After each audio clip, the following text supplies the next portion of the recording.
Welcome to the Tactical Traveler. I have a really special guest for you guys today that I'm actually super excited about for a number of reasons.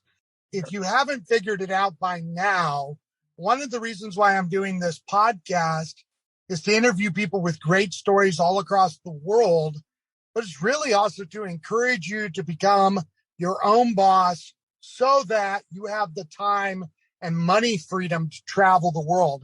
And our guest today has made that her life mission.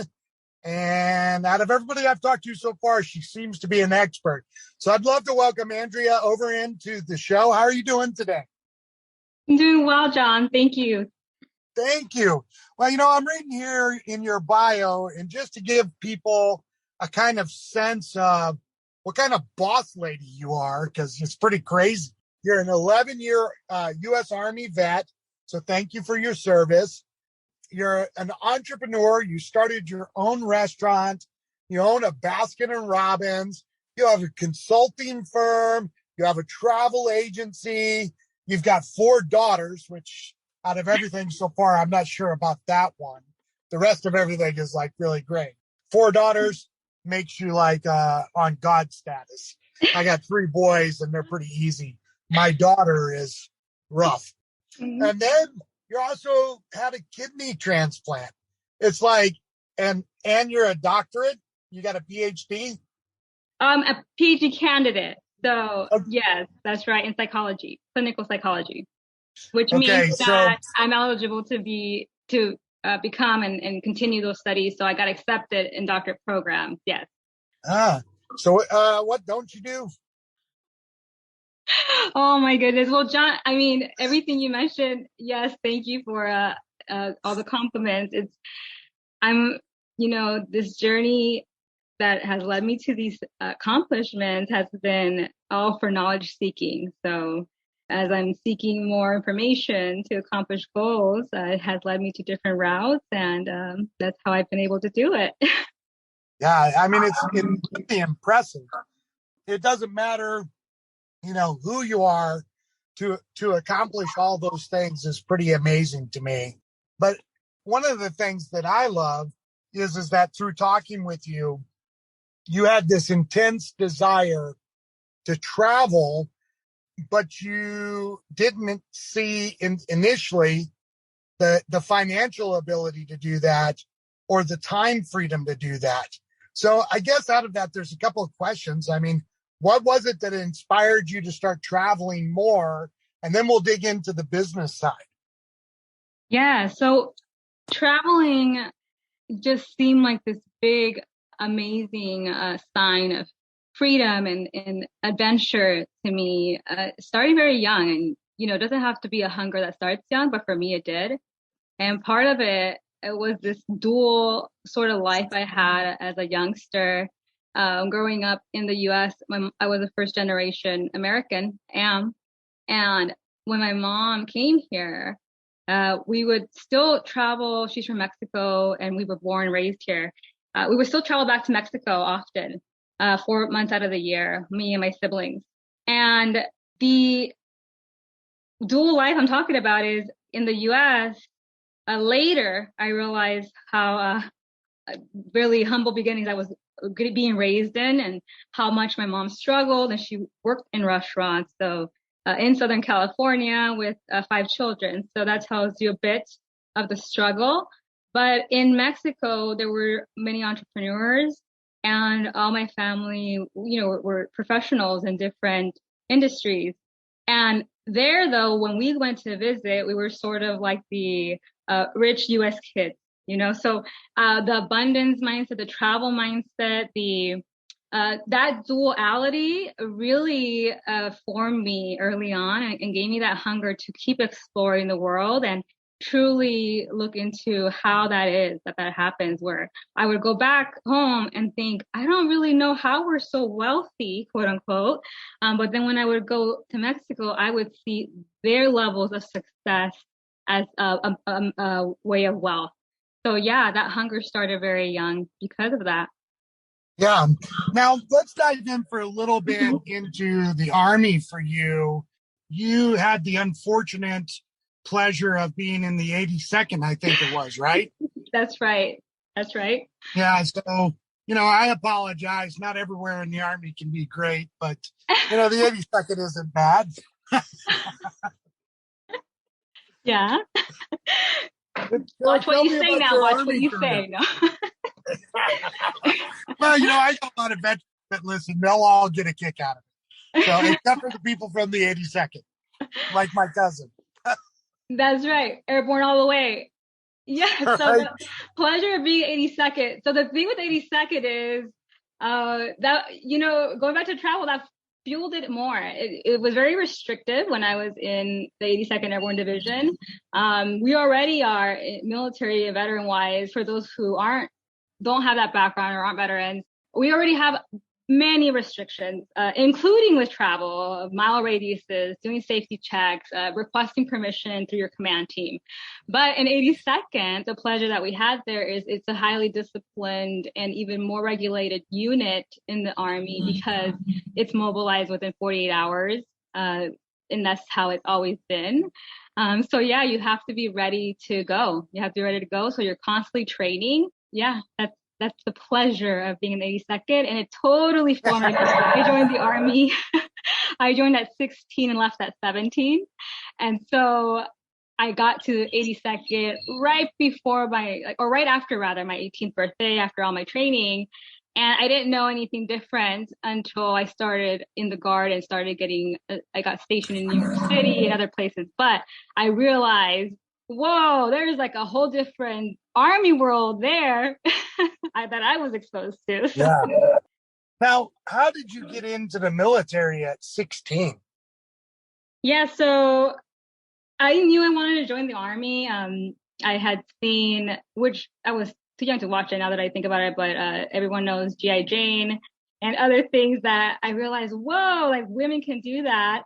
And yeah, I just really, it was an adventure I really looked into. I was very naive though. I thought that, one, I didn't think we got paid. I'll tell you that.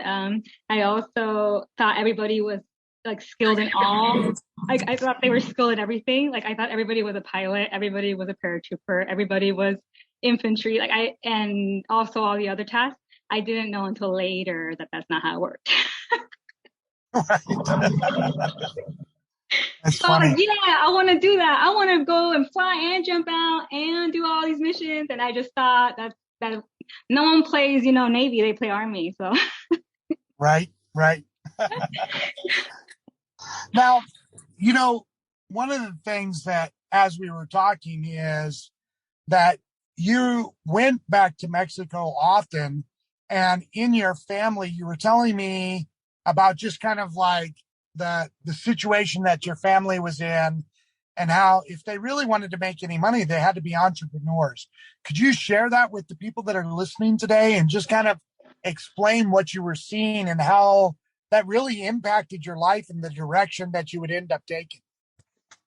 yes, when you go, and this has proven to be true even in other countries that I've seen, right? There's mom and pop shops everywhere, and you realize that what we have here is the opportunity to open all these businesses, and you can continue your career and grow, and your income brackets start growing, and you can make a career choice that is lucrative, or you can be an entrepreneur and do that. But what made me reflect is, so my uncle, who's currently a politician in Mexico still, also owned 3 different businesses in different industries, to include like auto and other ones. And so my whole family worked for him, my cousins, all the males.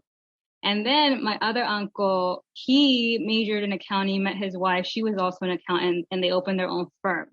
And so all these experiences, lastly, even being with my grandpa, who opened many brick and mortars across the border, because that's where my family's from, like we go there, made me realize later that theirs was out of necessity. Like they didn't have an option to be an accountant and then make great living for their family by joining a firm. They had to make their own way. And the same with my grandpa and uncle. Like my uncle, yes, was a politician, very educated, knows a lot of things, but to really sustain a certain lifestyle and help the rest of the family. And we have a large family, not just his immediate extended. He had to make those opportunities. So you see that a lot. Even now, as I do travels, it really shaped me because you see how people's need for it is there versus just having the option almost, like we have here in the U.S. Okay. So, that helped form some of your deeper thinking on having a side hustle.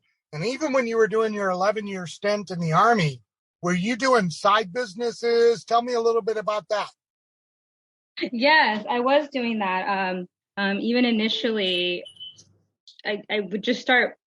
The very first thing I did, so as soon as I got to 82nd, was enroll in school. I enrolled in business courses because I knew the very first one was small business management and the next and accounting.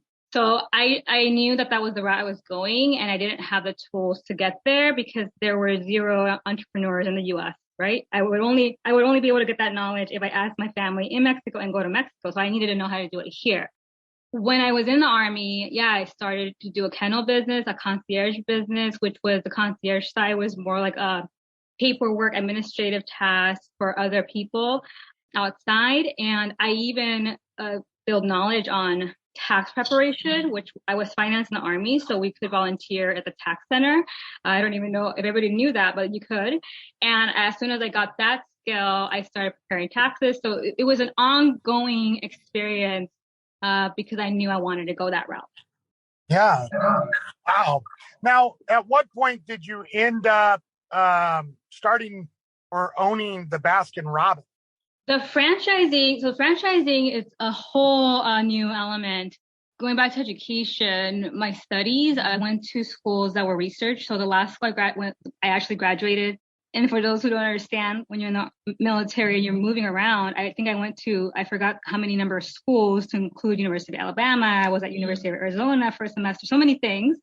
But the last one was State University of New York, Empire State College. And that school is like a research base.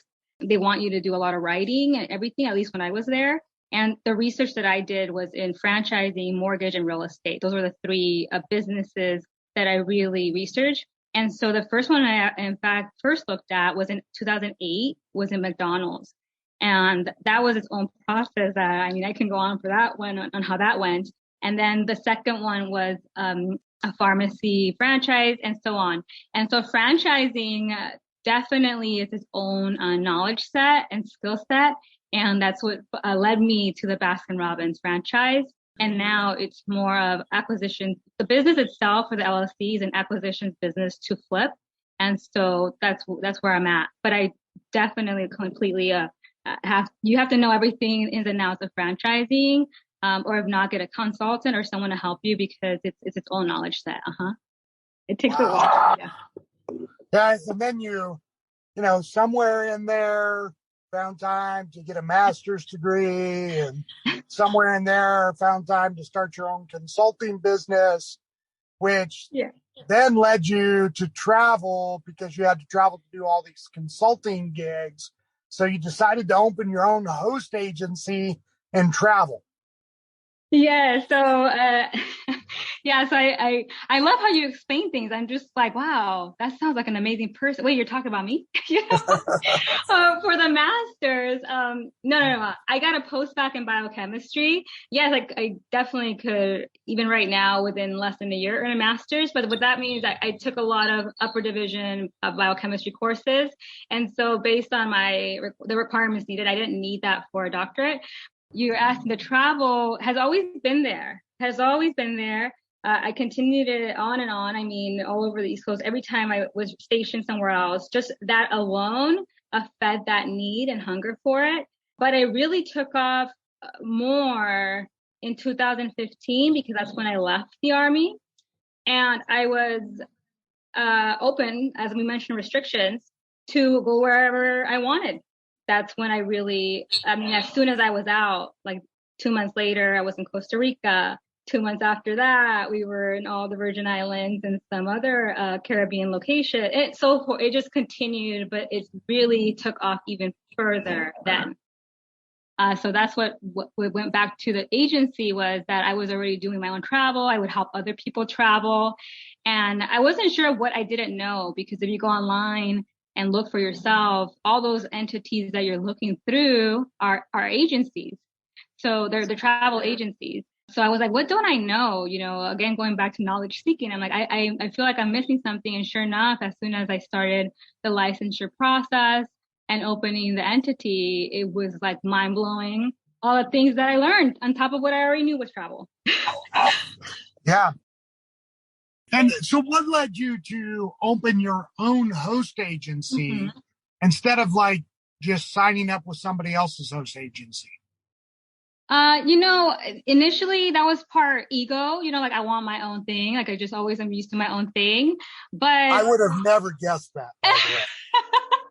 I mean, that part that sometimes feeds that, right? But the other part was I really didn't even, if I really think about it, I didn't even consider that. I wasn't like, let me look at who I can sign up with. I was just like, how do I open an agency? Mm-hmm. So Yeah. I'm making more of a joke with the ego, but definitely I didn't. That wasn't even an option that I really looked into. The big thing for me is that I had a vision, and that was to provide more for the client. And whenever you have a vision, if you're trying to align it with others, that it's going to be its own research, but you have to really do your own thing, because your vision is not always going to align. And if it's your own entity and then you're bringing people on to help, which I do have a team and contractors aside from that, you are very crystal clear on where you're going, where you're headed, what you're building, and how it's going to go. Yeah. Yeah. Now, one of the things that we talked about was that, you know, there's this pervasive attitude of basically being an employee versus being your own boss. And with your background in finances and taxes, and you had actually made a comment that really your side hustles that became full-time hustles were really all just to afford you the ability to travel. Tell me how that kind of worked out in the business arena as you were starting all of these businesses while going to school, while being a full-time mom, while being a wife. You know, it's like, I mean, that's a huge amount of work. Right. Yeah. So what it is I knew I wanted to travel, right? So even talking about the Army, which part of it was being fed by that new adventure, new travel experiences, the trajectory of decisions made, talk about tactical traveling. The trajectory is always, how am I going to make this work for travel? So the businesses, many times, what I would find is many things would say I couldn't do it. Like if I have a brick and mortar, which I was looking at all brick and mortar building businesses, you can't actually travel. If you're in the finance industry, even, which I was and I am, like always in the financial realm, for mortgages, for instance, it would say you cannot travel, you can't make that freedom for yourself. And I would even start finding things that if you've seen them before, because you're around travel concepts and businesses, they try to convince you to do other businesses like blogging and making that the business, or and nothing against bloggers. I'm saying that these other ideas were always to change entrepreneurial minds and people who are already in business to change their business focus to have that freedom. And so I didn't have a framework or blueprint, because it didn't seem like everyone was saying I couldn't. And so I literally would start making ways to make it happen. To the first time, once I left active duty and was in London, that first year I was, besides my military travels, I was traveling 4 months out of the year, and it just continued on that way. So my mindset around travel blended with my career choice. But all the career choices I've made are things I enjoy, not the other way around. I wasn't like, I want to travel, so I'm only going to do careers that allow me to travel. I was like, I want this career and I want this business, and how am I going to make it work so I can travel? How am I going to scale it? What do I need to outsource? Who do I need to bring to the team? How am I going to be more productive? How am I going to be more efficient? Everything for the trajectory of travel. Yeah. I'm going to ask you this question because I hear it a lot. And, you know, I guess we all have these kind of people in our life, but they're kind of like, hey, when are you going to grow up and get a job and realize you just can't gallivant around the world? Do you get that still? I actually do not. But you know what it is? People, I think when people say to grow up, it's especially something that happens in service industries because they can't see it. Like if you have a product or again, a brick and mortar, people are like, oh, okay, they question before they tell you to grow up. They're like, wait, do you still have that? And their mind was probably going into, oh my gosh, so you just close it just so you can travel. When are you going to grow up? Right. But I haven't gotten that. When I was only doing service related things where someone didn't see an actual brick and mortar office, the first question has continuously been, are you still doing this, this, or this? So I think the mindset would go there, but then they first check in to see, wait, well, we don't even know what she's doing, you know? So, yeah, I haven't gotten that. But when we explore, more and more people just want to know how to do it themselves. You know, it's not about how I have or haven't grown up. Right. I get it a lot. People are like, hey, when are you going to come back to reality that you just can't travel the world? And I'm like, well, if that's reality, I don't want it. You can keep it. Yeah. Because your life is so much better. You know? I mean, yeah, and you have amazing stories, and you start, you have your 3 boys, I have my 4 girls, and I mean, your children start following those footsteps too, and everybody around you wants that. And if they more of a homebody, they still are like, oh man, they start getting the hunger and want to do adventures. Okay. Yeah. I love that you have talked about this with your children as well. But I think whether children or adults, that some of the most significant lessons in life are learned overseas. And I even tongue in cheek joke that I don't think anybody should be allowed to vote until they go to the country that has a handle on the political system they want to vote for. That would solve a lot of problems right there. Hey, go live in that country with that political system, then you can come back and vote. And people are Yeah. like, you can't do that. And I'm like, we should do that. You know, like, I feel you on that. You know, when I went to Cuba, which was right after I left the military, 2015, one of the intentions there was like, I'm going to explore their school system. The University of Havana have an awesome medical and academic system. But what you're saying is very true because when I went there, I love the people, but you learn one of the reasons why they're so skilled is pretty much they're made to in some way, shape, or form. And that's the route you're going to take if that's what you choose when there is a moment to choose. You learn so much about the system you're thinking is excelling, about why it's excelling. And I'll tell you, we actually even cut our trip short because I was like, not only overwhelmed, I was like, all right, I'm out of here.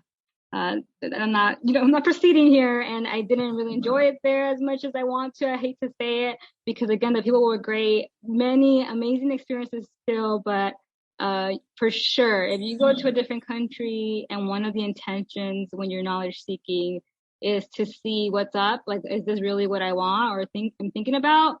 You will be blown away. You will be blown away about why it's not working. that happens a lot. As we're sitting here talking, one of the things that's kind of popped in my head a couple of times is what kind of books did you read to help you get where you're at? I'm not talking about education, but more mindset. What were the type of things that you were consuming that helped you get onto this path of time and financial freedom to basically live your life your way? Oh, I love that question. I have read over 300 self-help books. And the first one really set the trajectory for that. It was called Well Done. And a teacher introduced it to me when I was really young. And it was about relationship building. There's several versions of it. But that book, the reason it's so amazing besides what was in it's that I didn't even know that there was self-development. I didn't know that was like a certain, not just industry. I mean, like that was a thing. Like I read the Bible and things like that, but I didn't realize the amount of skills and how you can build your mind, rewire your mind, and reprogram different aspects of your life until I read that book. And so it's whale done, like a whale, not well done, whale done. Oh, well done. Whale done. And there are different versions. For instance, the one that was introduced to us by that teacher was like a student type version for youngsters. There was like a parent version, teachers, like, so I'm not sure about now. But that mindset really hit. Second, the reason I mentioned the Bible, and I don't want to have too spiritual, right? But definitely the reason I mention it is that I was allowed to explore religion very young. So I started, it wasn't just the Bible, it was other religious books. That was the only self-development that I had known of before. And so I learned how to meditate, how to pray for extensive periods of time in different modalities. And that is important because if you look at visualization, self-development at its core, many times what you're learning is to change how your habits are formed or change the trajectory of what you do. And when so going back to like the first religious books and then Well Done, and then it kept going, what I was learning, I was the only religious one in my home. And what I was learning was, for instance, I'll give one example. All is possible through the higher power that, I may be learning about at that moment. And when you're doing that, if you think right now, oh man, yeah, mindset things, they tell you to do affirmations. They're telling you that you think about things that are bigger than yourself, your why, all these aspects of life you can learn through religion and spirituality. And so it was a big motivator. And later, a lot of the mindset books that I did read aligned, and it kind of opened my mind on the psychological mind part and biochemical part. Like, oh my goodness, no wonder. Like I know without a shadow of a doubt, my successes have been because I was so religious as a little girl. Like that, I was attracted to that for one reason or another. I was attracted to that, and part of it was saying you'll have anything is possible through XYZ. Like you were saying affirmations without realizing, because nobody taught me that, right? I went to a church and like a stranger taught me that. So yeah, there's a lot of profound mindset things out there, and that's where it started for me. Yeah, really great. I mean, and I agree. I actually was thinking about, because I have a degree in Bible and theology, actually. And, wow. So you know what I'm saying. Yeah. And then the Army sent me to a sports psychology course. And then I've gotten additional coaching certifications and consulting certifications. And I actually have been toying with the idea of writing a book called The Biblical Mindset, and really describing how all of the current self-help, mindset, visualization, mental strength, success, all of those books and all of those teachings are fundamentally developed out of the scripture, not out of pop psychology, not out of any of those other things. And I've toyed with this idea for a while. I just haven't pulled the trigger on it, because the Bible says things like vision, write it down, make it plain, so whoever reads it can run with it. Yeah. What do we read? Self-help books, right? Write your vision down so that you can look back at it and it can guide you as you do it. Oh, you're like, that's exactly, I mean, that's amazing. I would want to read that, because this didn't come up like I just had an idea, this happened. It had a lot of reflection. And what you're saying, so, I mean, like I would pray every day, right? So it would be like an affirmation, like, give me the strength to live in my faith, give me the strength, and all these things that now, like you just said, all these mindset books or like pop psychology, whatever is coming out there, at its core, if you are religious or you were doing that at some point. Yep.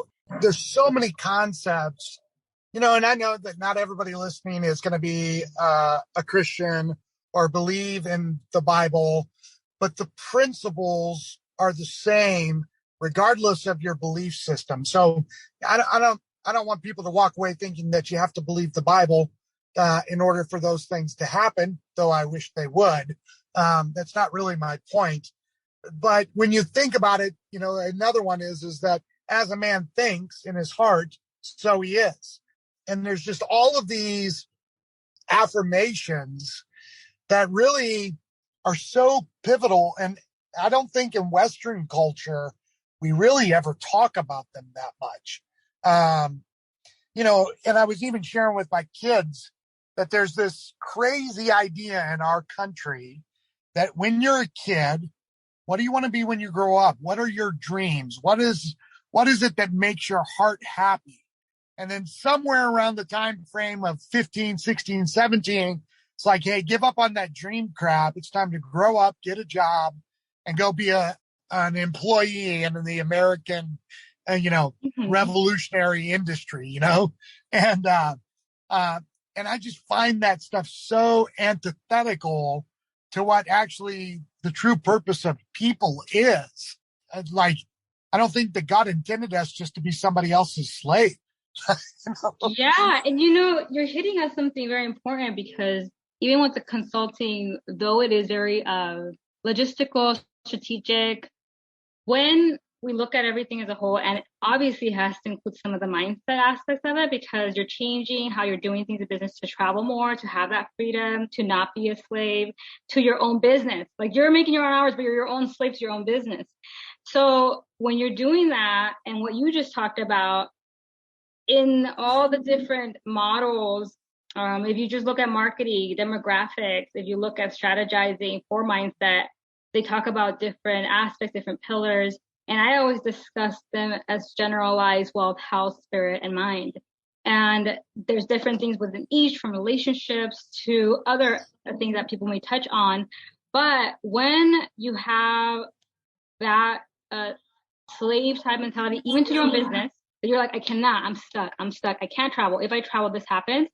Part of that decision making is a state of, if you're feeling scarcity state. Why? Because you are, everybody that I meet that's in this place, they are flourishing financially. Like, so their wealth bucket is full, whatever you want to call it, that pillar is full. And they feel that if they take away from that, like, oh, if I travel, I want to travel, like that's so empty for me. Like, I do want that, but they feel like that the only aspect of their life that is successful is going to be affected, even though travel helps your spirit, mind, and your health. Even though the other bucket, they can't let go of the one place that they're not feeling scarce at, that scarcity. And the same applies for all the others. So if your spirit is low, if your mind is low, all those things start jiving together when it comes to getting in the right mindset to pivot and start having the freedom that you want. Yeah. Now, that's a great segue. So tell me a little bit about your consulting business, how you got started in that, and what that looks like. Because I find that to be fascinating, that here you are, and, on top of everything else, you're also consulting other business owners and how to conduct business and how to really get that freedom as well. Yeah, that was a natural way to go, because people would ask me, even if somebody, like, I like to snowboard.